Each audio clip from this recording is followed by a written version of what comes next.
মানে আমাদের ওরা খুব প্রেসারে রেখেছিল, মেয়েটার গাড়িটাও ভাঙার চেষ্টা করছিল। পুলিশ পুলিশ মানে খুব তাড়াহুড়া করে আমাদের বার করে দেওয়ার জন্য চেষ্টা করছিল। এক জাদুর দেশে জাদু দেখায় রানী, আমরা সবাই অবাক হয়ে রই। ভ্যানিশ করেই তথ্য প্রমাণ যত, আর ধরতে দোষী মুখেই ফোটান খই। দর্শকেরা দিচ্ছে ভীষণ তালি, বৃতার দেহের লক্ষ টাকা দাম।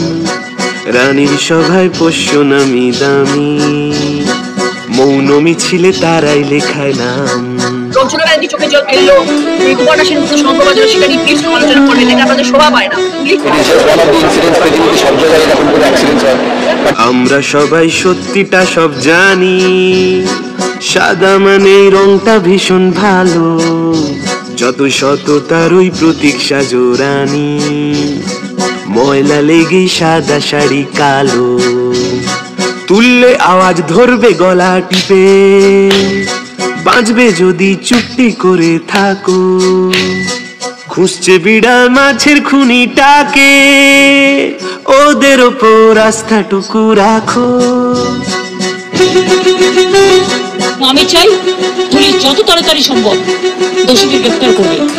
আমরা তো পুলিশের পায়ে ধরছি যে আমার মেয়েকে একবার মুখ দেখাও, মুখ দেখতে দাও। বলছে তদন্ত চলছে। তো সেই অনেক টানা আসার পর মরলে মরুক দুর্গাগুলো আরো, আমরা মুখে দিব্যি কুলু পাটি। নিজের মেয়েরাই দিব্যি ঘরে আছে, রানীর বিচার একেবারে খাঁটি।